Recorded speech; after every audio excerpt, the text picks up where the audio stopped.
So it's just the idea there's order and there's chaos, but they work together. That's sort of how democracy works. So that's kind of like what I talk about. But at the end of the day, it is the people that live in these places that we're trying to create something that they actually like, something they want to use and enjoy, and something they're going to look at in 50 years, 100 years, and be like, that's a great building or bridge or something else. Welcome to the Community Center for Marengo Urbanism, a show about bringing people together to build a better future for us all. I'm Kyler. I'll be your host for today. I'm an architect and design communicator based out of Oklahoma City. Today, we'll actually be joined by two very special guests. You'll meet one of them now and one of them later, but together they will be helping us answer the question, how can a radically untraditional approach to architectural design lead to better cities for everyone? Reilly Tuer, welcome to the show. Could you start us out by telling us a little bit about who you are, what you do, and how we know each other? I am Reilly Tuer. I work for an architecture firm in Dallas, Texas. I'm from around Dallas, so I've been here most of my life. And then me and Kyler went to college together at the University of Oklahoma. So that's how we know each other, digging in the trenches for 5 years.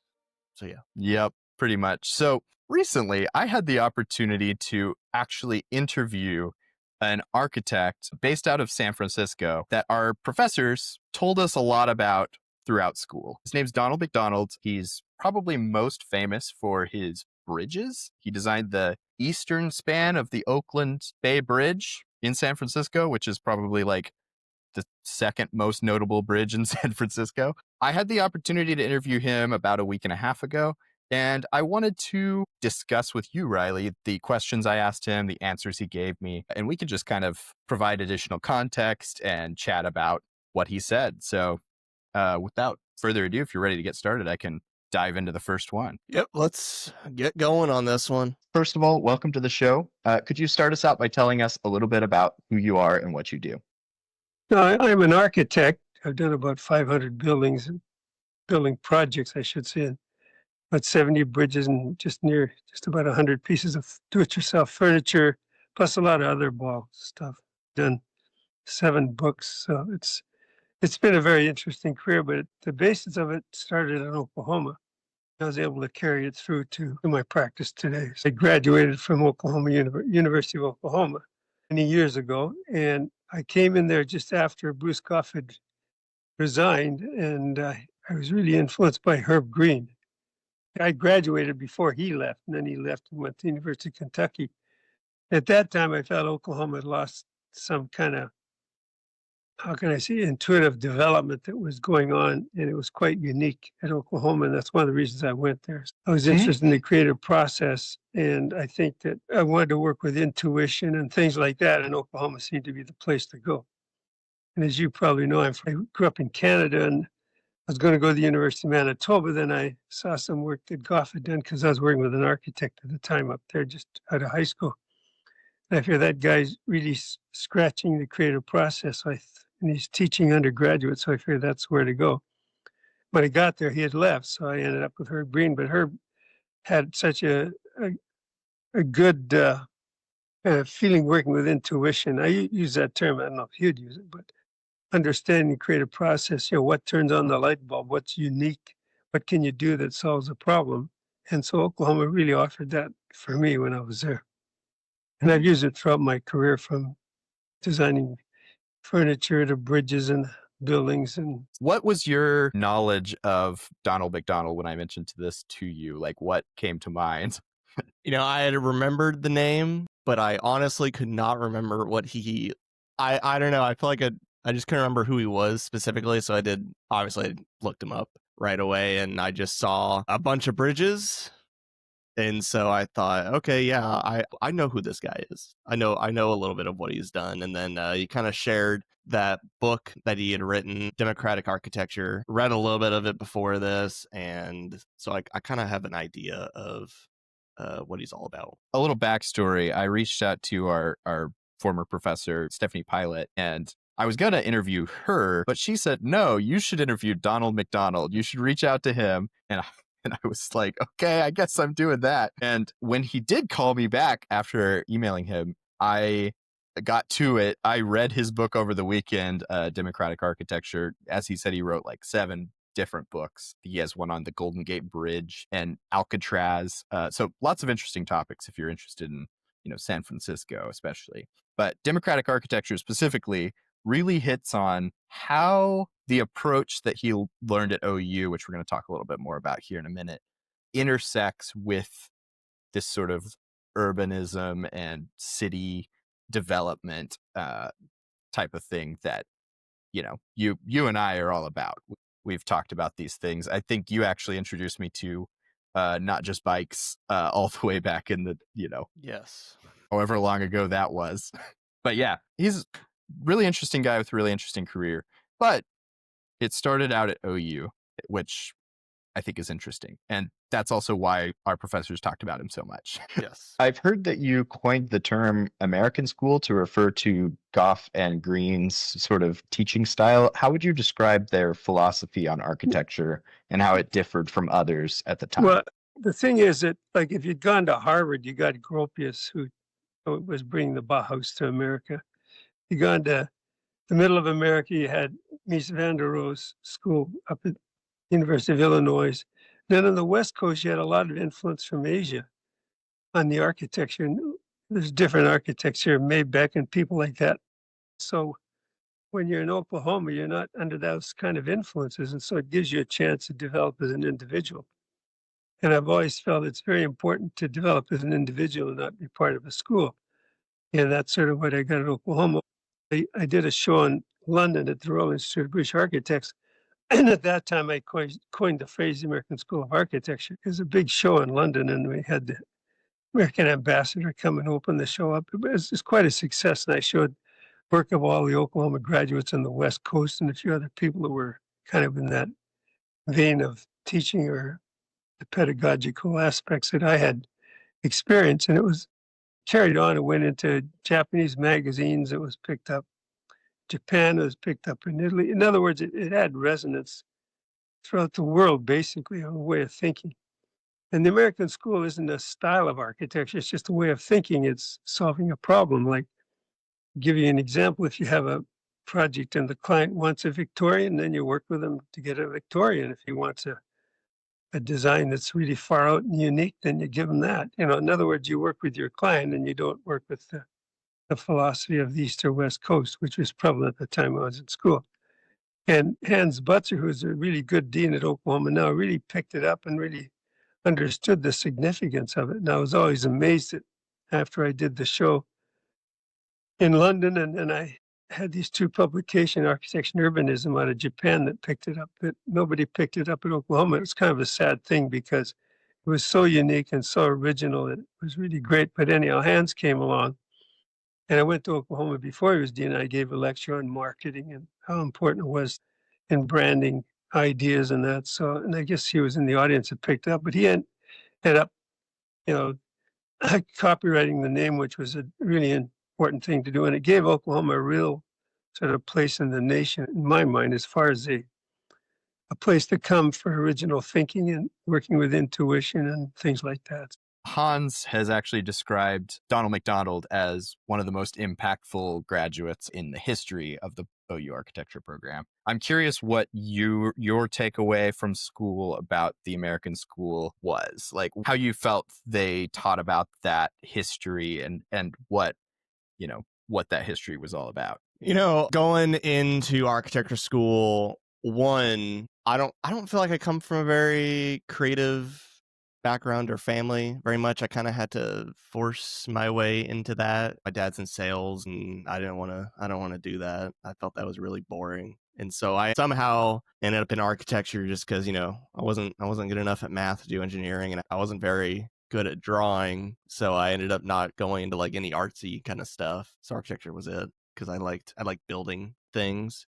So that's just to say I didn't really know much about architecture going into it. I thought maybe, it was like houses and like all that stuff. And, growing up in the suburbs, you kind of see the type of things that are out there, which aren't very impactful to you, doesn't really inspire a sense of anything, really. It's all pretty much the same thing. So that's kind of what I was sort of expecting architecture to be. I'd kind of gone out to Dallas proper a few times growing up, not too much. I don't know. My parents never brought us out here that often. But I think whenever I first really started discovering what architecture was and what it could be was the summer before going off to college, because I was like, I'm going to school for this stuff. I gotta do some research. I gotta figure out what I'm getting myself into here. I don't know how other schools are at all, even after graduating. I know a little bit I've seen what other schools, what their students kind of produce and all that. But going to OU, it was really hammering into us the idea of the American school. Brought us out to Tulsa one time to go look at some of Bruce Goff's work, the Prairie Chicken House by Greene, all this stuff. It feels hammered into us, but I think it's less of the projects and the people that they're trying to get to us. It is kind of what MacDonald's trying to get at. It's the execution of the work. It's how you go about things. I mean, this isn't like a commercial for OU School of Architecture. Well, I don't feel like there was a professor there that was really kind of hammering a certain specific style or way of thinking into you. Everyone was definitely trying to pull out the creativity that was in you to try and get the best that you could do. And it really forced you to figure out what way of working works for you the best, which I think was really nice. Yeah, I would agree with that. How did your American school education teach you to strike a balance between experimentation of form and also meeting the programmatic and functional requirements that are specified by the client?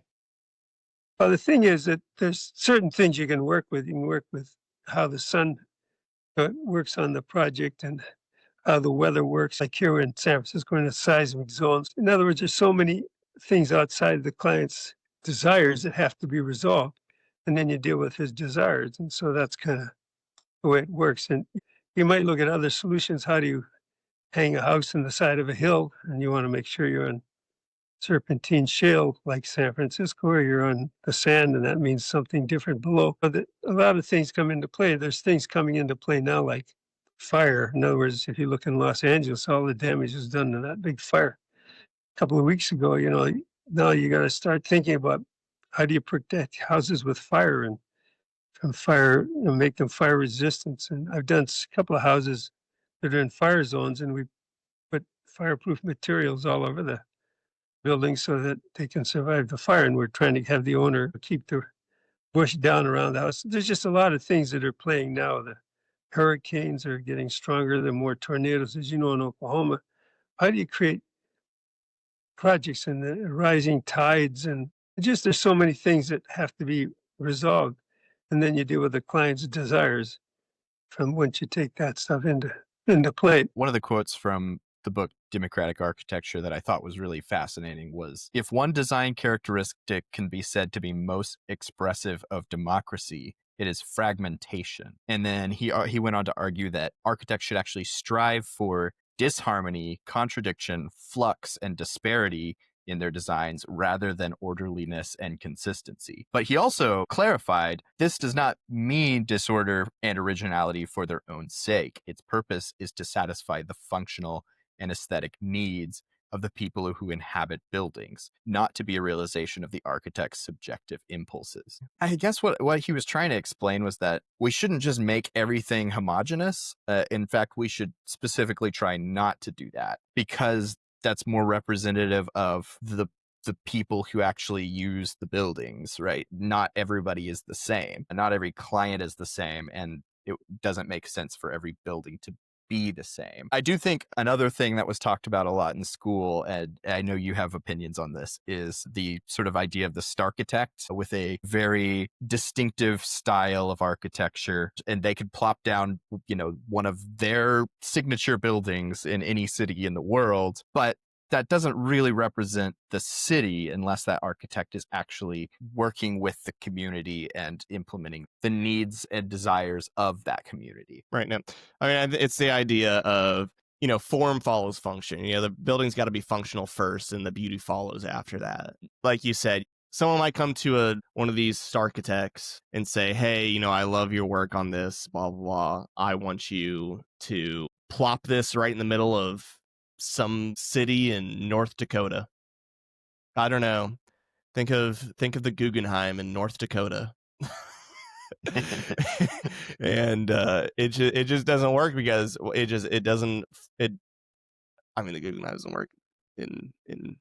Hot But take alert. it's just it doesn't work for the place that's being built for. It doesn't work for the context. I mean, it's just function is how we design first and foremost, and how that influences the form. I mean, that all comes as you're kind of figuring this stuff out. It's not all just a one solution fits all. It's not a piece of IKEA furniture that you can just put together and place in your corner of the apartment or house, whichever you have. Yeah, for sure. So, how would you say that architects can contribute to a more humane society? And what does it mean for design to be rooted in the variety of human experience?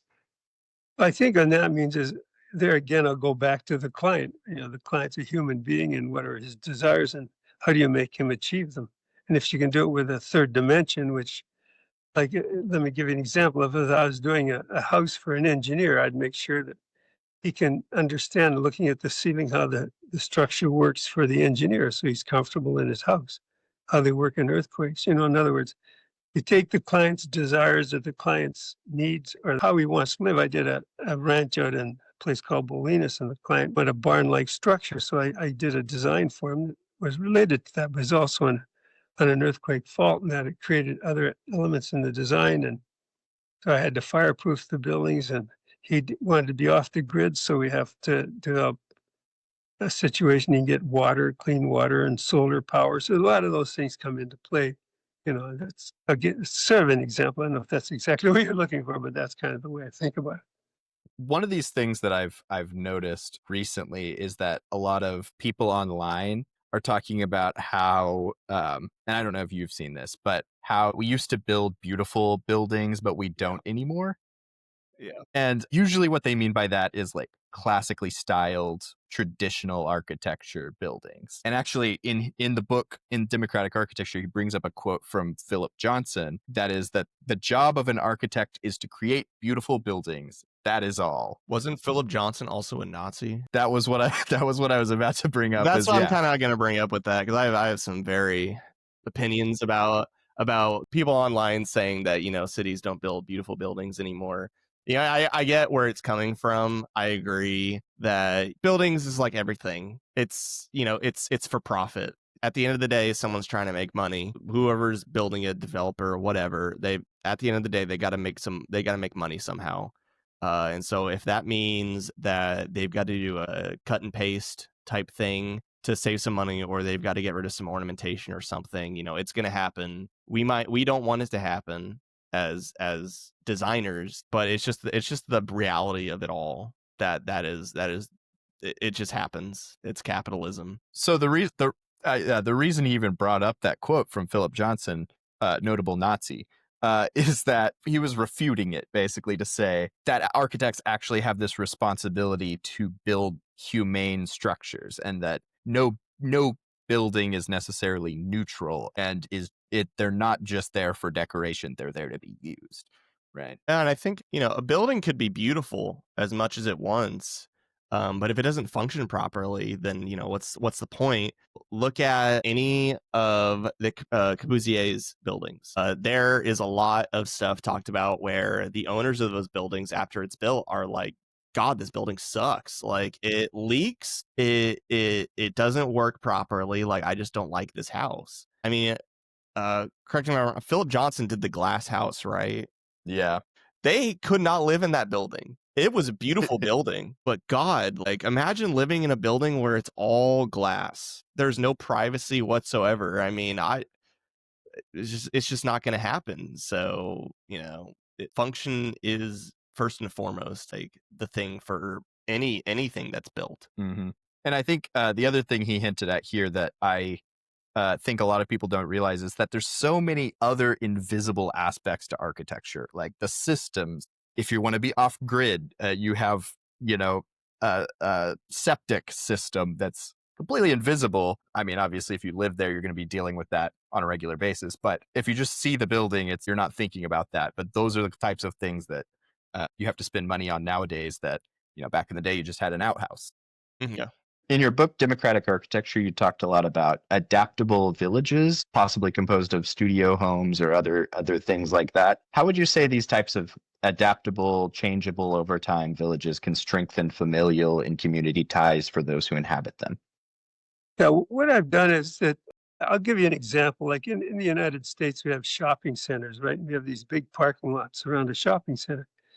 There's no reason why we can't platform those parking lots and put housing on top, and then you have a complete village. And what you want to do is cut down commuting time. You'd like people to work near where they live. And so when I do these, what I call two worlds, I've done about 5 of them now. There are city blocks. Some of them go up to 3 city blocks. You can actually live and work in that complex.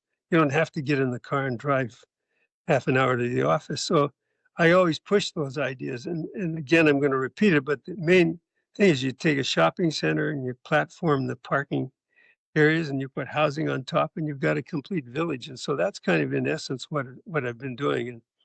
And I've done a bunch of them and they really work. And there's ways to do it economically. In other words, in most of them, you have to have it so that the housing, if they're sold off in the free market, that covers all the costs and profits. And then 20% of the space is into commercial use, and that is sort of on its own. So you don't go any more than 20%, then that means it can carry itself just with the housing. So there's things like that that I've learned. In fact, the Urban Land Institute in Washington, D.C. did a big issue on my two world type projects, did a publication on it. So it's kind of interesting that most architects don't think in those terms. One of the things that I was getting at with this question is in the book, he proposes these studio homes, which are very similar to what what today we would call just a tiny house. They're like a studio apartment as a freestanding structure.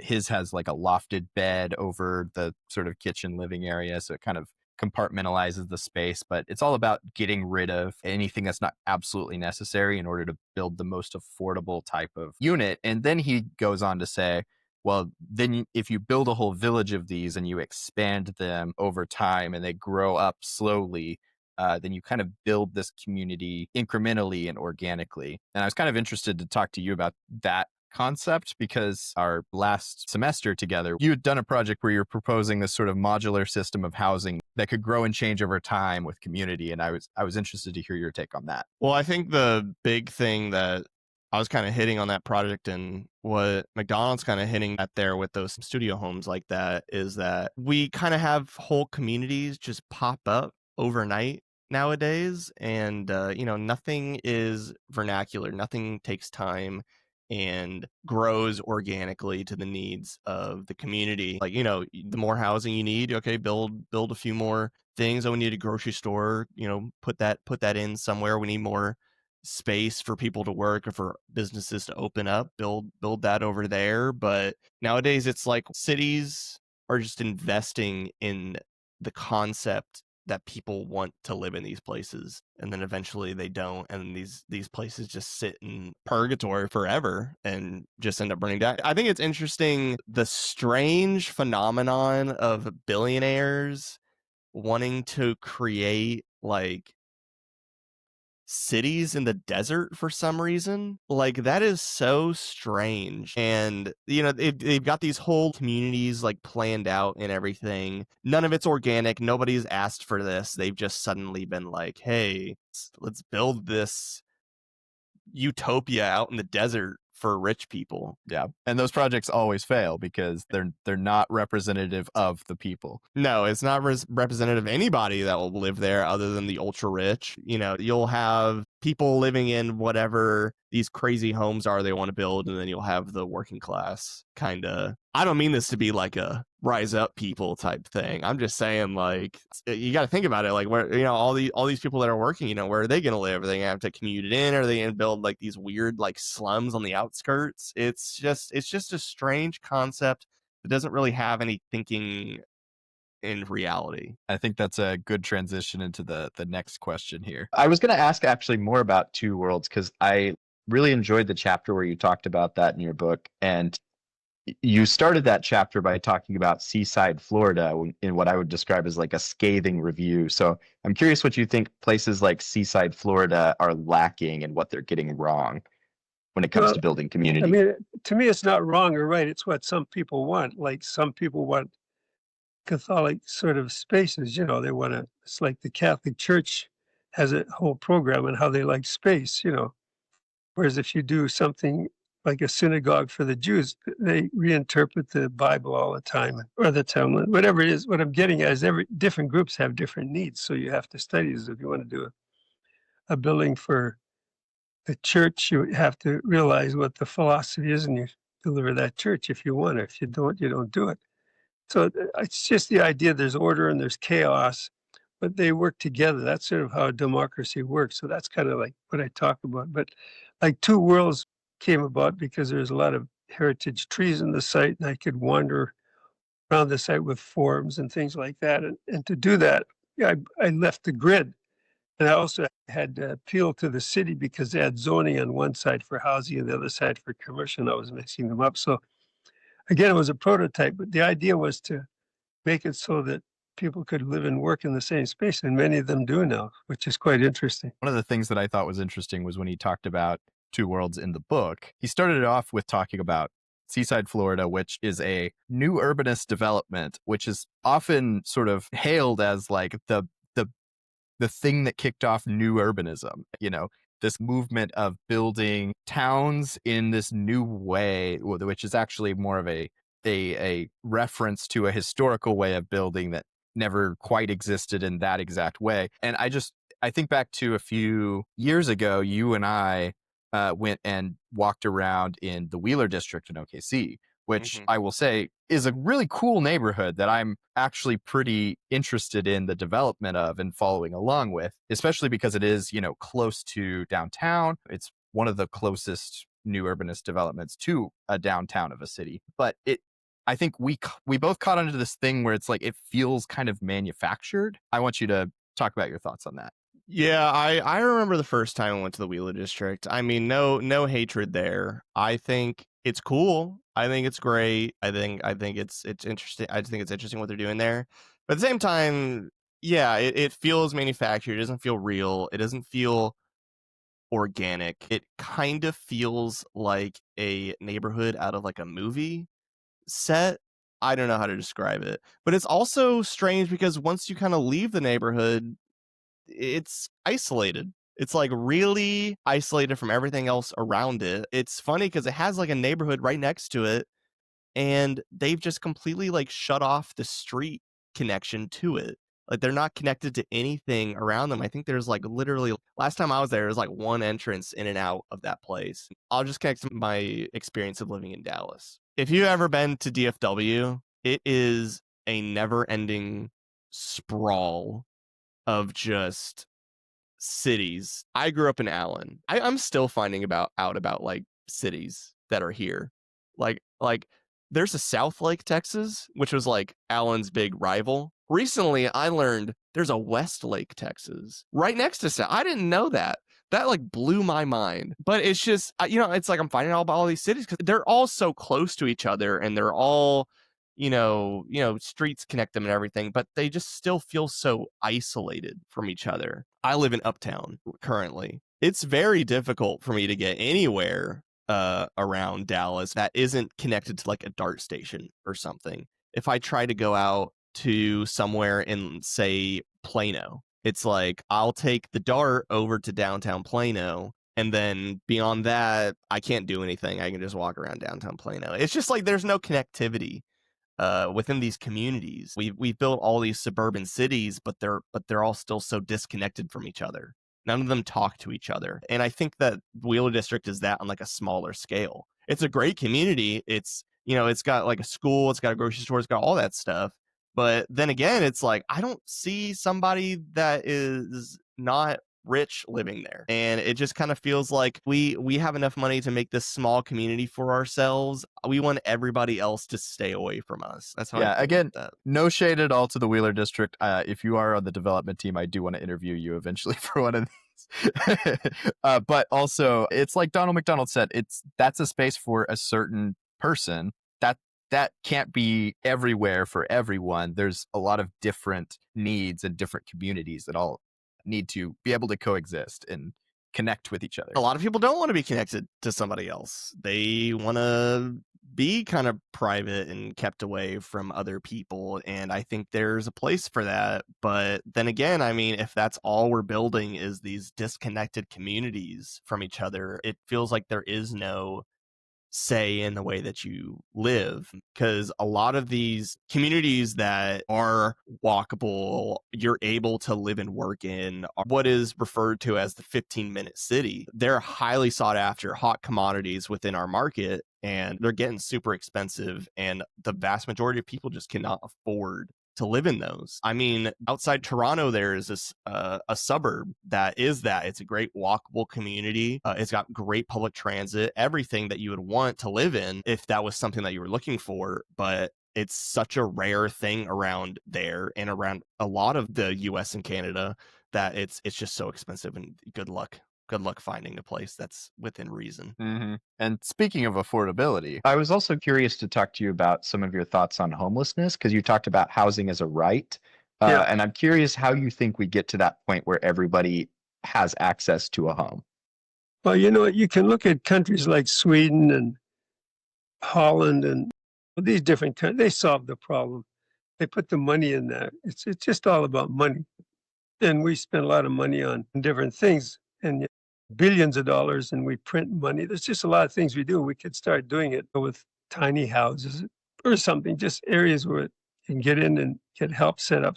So you deal with the mental problems that come with it, drugs and things like that. So, but in our society, we've never really done that. You know, when I was a student in New York at Columbia, I remember going down the Bowery and there are homeless people like laid up like cordwood at night trying to stay warm together, sleeping. There are hundreds of them.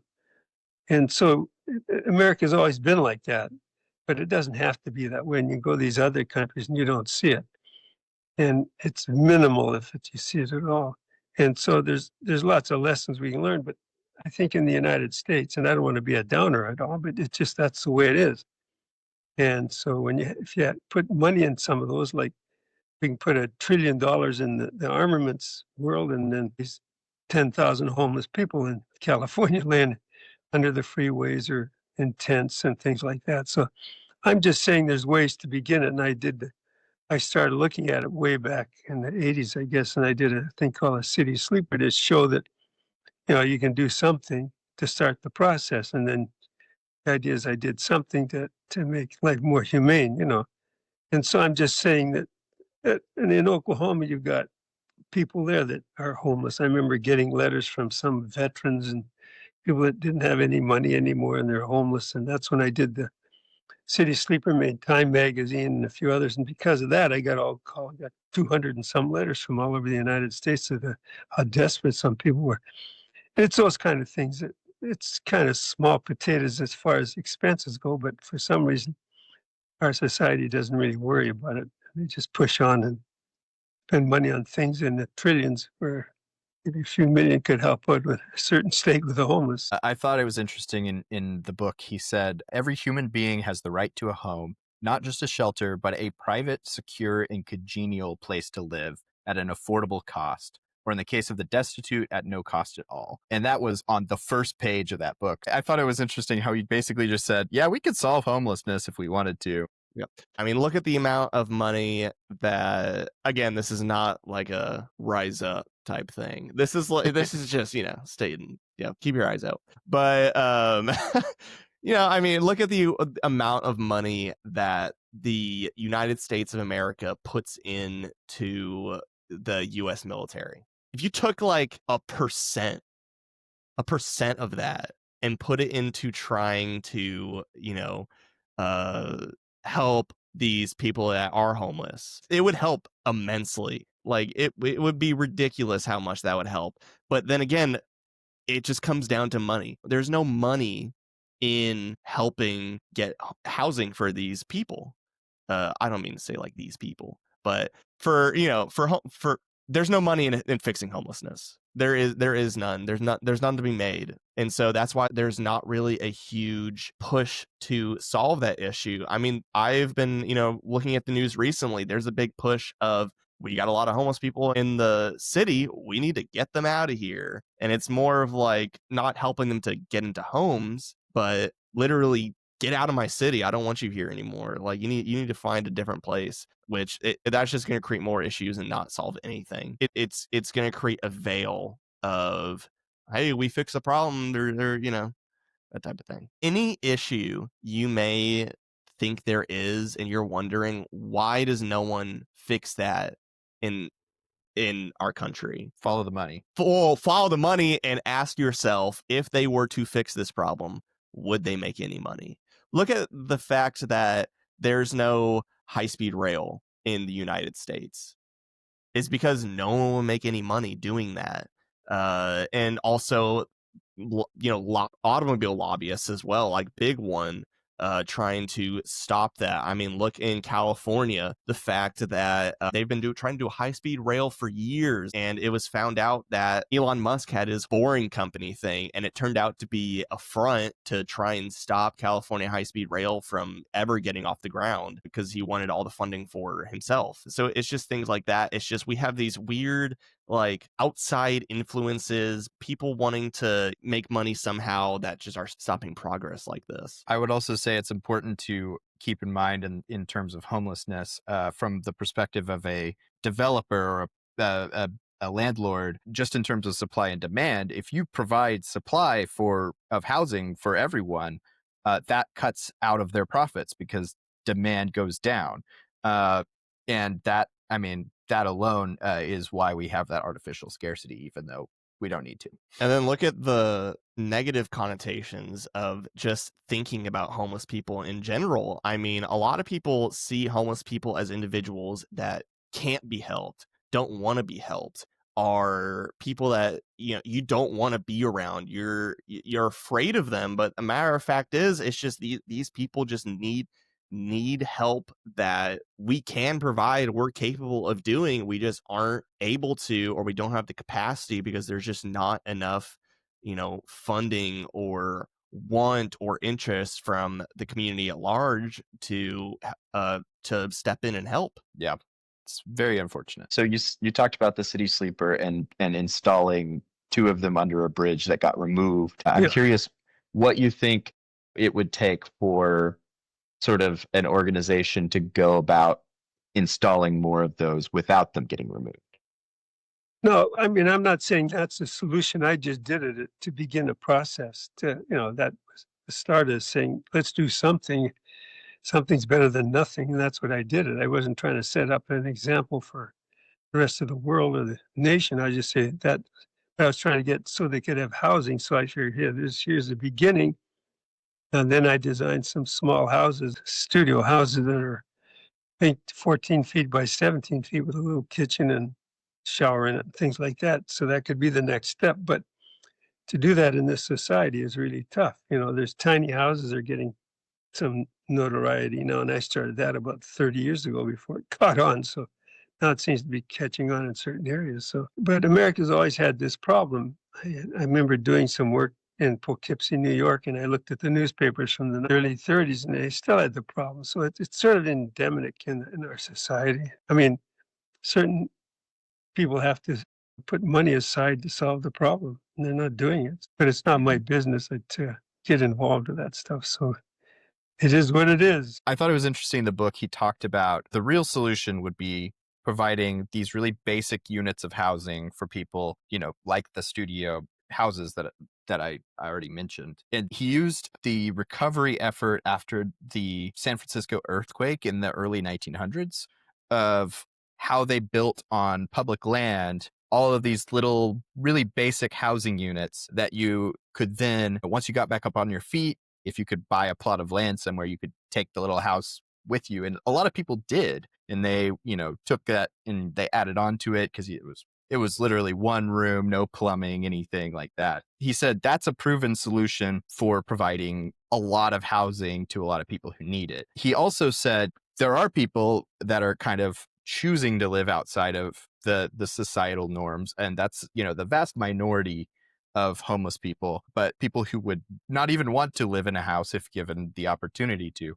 And that was where he said, maybe something like the city sleeper is a good idea, to just give them a dry place to sleep, and then they can, move on. They can be a drifter. And I like the point that you brought up at the end, where you can talk on this stuff all you want, you can conceptualize all you want, but at the end of the day, we're just talking about it. So we have no real at hand solution. But I think the concept of a starter home has kind of been lost on us. A lot of the things that I see around where I live is these really big homes it's like large families with these massive homes. And I think just the idea of like a little house with a couple rooms as like a starter has kind of been lost. I mean, I like the just going to the organization Strong Towns. This is less on homes and more on businesses, is the idea of the starter business, something where it's not just like your regular brick and mortar building. It's more of a really tiny little land with a roof on it, that people can come in or whatever, but it's just a tiny little temporary starter business that you can kind of move into and begin working in without having to pay these crazy exorbitant, I definitely did not say that word right, rents that you're having to pay if you did move into like a regular store. But at that point, it's like you're just starting your business, you might not be ready for that type of place. So I think that one solution possibly is building more smaller, maybe for 1 or 2 people homes, to just get them going, get them on the road towards, okay, we're starting here, let's keep going, and then we'll move on to something more permanent. Or hey, maybe we'll just stay with what we have, and maybe this is good enough. The last question I asked him was kind of just for fun, so Okay. we'll have some discussion on this. It seems like throughout your career, you've worked on a lot of bridges. I'm curious what's interesting to you about bridges and what you would say the impact of a good bridge is on its city. Well, a lot of bridges, as you know, are branding elements for cities. Cities, like you talk about the Golden Gate, you think of San Francisco, or you go to New York, you go to the Brooklyn Bridge. There's just a lot of them. In Canada, they have them throughout the United States. And so when I do a bridge, I have these public hearings. I go to maybe 10 to 15 public hearings. I go to the public and find out what they want in a bridge, and I show them ideas and they vote on it. And so the idea is to bring them into the process. So when the bridge is done, it's something that everybody loves. I did a bridge in Portland, and that stimulated a lot of growth around both ends of the bridge, and it's been pretty important. And on that one, I did something like, I think, 18 or 20 public hearings a number of years just to get the idea through. And it's been a huge win for the city. In fact, Obama even had it on his public works advisory journal he put out during that time. And he had the bridge in the front cover saying this is an ideal situation that should be done throughout the United States. So when you bring the public into the process, it's like doing a building for somebody, bringing them in complete process, showing them alternatives. And Goff used to do that. Some of the designs he did, he might do 3 or 4 designs before one would succeed, So it's sort of opening up the ideas to let the person or the group that's involved with you get involved. So that's what I've done. And the bridge I've got under construction in Miami now, the I-395, that was involved with 5 major public hearings with select panels from the public and architects and engineers and that. So that's kind of part of the process. So I'm sort of saying it works at all levels. I should mention the bridge he was talking about in Portland is the Tillicum Crossing, which is a car-free bridge that has a light rail line across it and a pedestrian and cycling path. So it's a pretty cool looking bridge. I would love to go there someday. But what are your thoughts on bridges? I totally get the idea that bridges are a branding element. I think Dallas has a couple great bridges. One of them done by Santiago Calatrava. I'm not saying I like the man, but it's a great bridge. I really like it. I should also mention Hans Butzer designed the Skydance Bridge in OKC, which if you go to the OKC tourism website, they have a logo that is O and then the Skydance Bridge as the K and then C. So yeah, branding element for the city. Yeah, that's a good bridge. I've been on that bridge. That's a great bridge. Good bridge. That's a good iconic bridge. So no, I get the branding idea. And I think that's great. And I think it does bring another point of, we're designers.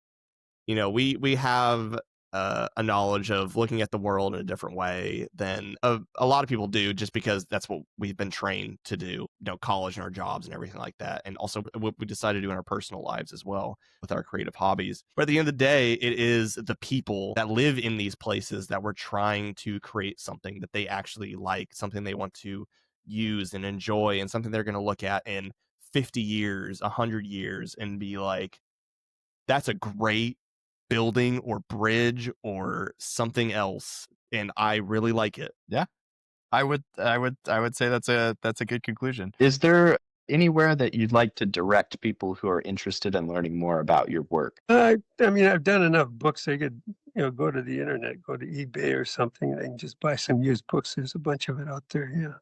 So Thank you very much for talking to me and making the Okay. time and out of your busy schedule. yeah, if you need anything else, let me know. Okay. Reilly, thank you very much for joining me and talking about Donald MacDonald with me. You're welcome. It's been so fun. Just take everything I say with a grain of sand. Yeah, that's none of our views are official views of Donald MacDonald, I should be clear. And also, if you work at the Wheeler District, I do want to talk to you. I think it's great. I think it's a great place to live. I just think it could be better. Obviously, big thank you as well to Donald MacDonald, because it was kind of an honor to get to talk to him, somebody that I have heard a lot about over the years, but I never thought I would be interviewing him. Thanks, Donald. Thanks, Donald. Hey, it's me, Kyler. If you enjoyed this conversation, please be sure to give the show a like, rating, subscription, or whatever kind of nice feedback you can provide on whatever platform you're watching or listening from.